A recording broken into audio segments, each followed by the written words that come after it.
നമ്മുടെ കൂടെ ഇപ്പോൾ നമ്പി രാജേഷിൻ്റെ അച്ഛൻ കൂടെയുണ്ട്. ചേട്ടാ, വലിയൊരു ദുഃഖകരമായ സംഭവം തന്നെയാണ് ഉണ്ടായത്. എയർ ഇന്ത്യക്ക് വലിയ രീതിയിലുള്ള പ്രതിഷേധവുമായി രംഗത്തെത്താണല്ലോ. അതെ, തീർച്ചയായിട്ടും അവർ കാരണമാണ് ഇങ്ങനൊരു മരണം സംഭവിച്ചത്. എയർ ഇന്ത്യ കുറച്ച് കാരണമാണ് ഇങ്ങനൊരു മരണം. ഇപ്പോൾ ഇതിപ്പോൾ ആർക്കും ഇതേപോലെ ഇങ്ങനെ സംഭവിക്കാൻ പാടില്ല. ഒരു യാത്രക്കാർക്ക് ഇങ്ങനെ ഇതേപോലെ അനുഭവം ഉണ്ടാകാൻ പാടില്ല. എൻ്റെ മകളെ മാത്രം ഒന്ന് അയച്ചിരുന്നെങ്കിൽ മാത്രം ഈ പുള്ളി രക്ഷപ്പെടുമായിരുന്നു. അതും അവർ ചെയ്തിട്ടില്ല. എന്നിട്ട് അടുത്ത ദിവസം ടിക്കറ്റ് കൊടുത്തു, അന്നും പോകാൻ സാധിച്ചില്ല. ആ ക്യാഷ് പോലും റീഫണ്ട് ചെയ്യില്ല. വേറെ ഫ്ലൈറ്റ് നോക്കാമെന്ന് വെച്ചാൽ അടുത്ത ദിവസം വേറെയെങ്കിലും ഫ്ലൈറ്റിൽ കയറി പോയേനെ അവർ. അതും അവർ ചെയ്തിട്ടില്ല. ആ ക്യാഷ് റീഫണ്ട് ചെയ്യണ്ടേ? അവർ കയ്യിൽ വേറെ പൈസയൊന്നും ഇല്ലായിരുന്നു അങ്ങോട്ട് പോകാനായിട്ട്.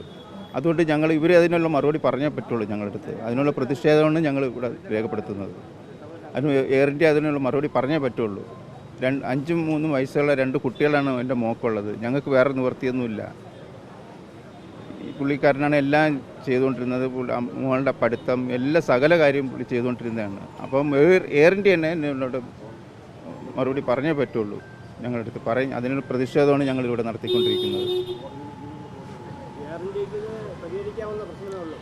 എയർ ഇന്ത്യ അധികൃതരുമായി സംസാരിക്കണമെന്ന് തന്നെയാണ് അവരുടെ ആവശ്യം. റീഫണ്ടും കൂടെ ചെയ്തിട്ടില്ല എന്ന കാര്യം അവർ വ്യക്തമാക്കുന്നുണ്ട്. അത്തരത്തിൽ വലിയൊരു പ്രതിഷേധത്തിനുള്ളിൽ പോകുവാനുള്ള തീരുമാനത്തിലാണ് അവർ. ഇപ്പോൾ നമ്പി രാജേഷിൻ്റെ ഭാര്യയുടെ അച്ഛൻ നമ്മുടെ കൂടെയുണ്ട്, മാമൻ കൂടെയുണ്ട്. ഈ ഒരു പ്രശ്നം എയർ ഇന്ത്യക്ക് പരിഹരിക്കാമെന്ന പ്രശ്നമായിരുന്നു. അവർ മറ്റുള്ള ജനങ്ങളെ ബുദ്ധിമുട്ടിക്കാൻ വേണ്ടി അത് ഒത്തുതീർപ്പാക്കാതെ മറ്റുള്ള നിസ്സാര കാര്യത്തിന് വേണ്ടിയാണ് അവർ തടസ്സപ്പെടുത്തിയത് ജനങ്ങളെ.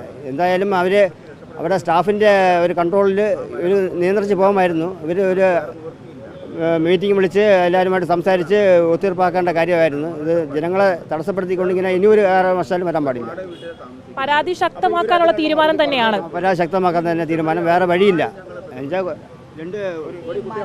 ചേട്ടാ, ഇപ്പൊ റീഫണ്ട് അടക്കമുള്ള കാര്യങ്ങൾ അവർ തന്നിട്ടില്ല. അപ്പോൾ വേറെ എന്തൊക്കെ ആവശ്യങ്ങളാണ് അവർ ഈ മൃതദേഹത്തിനും കുടുംബത്തിനും നീതി കിട്ടണം.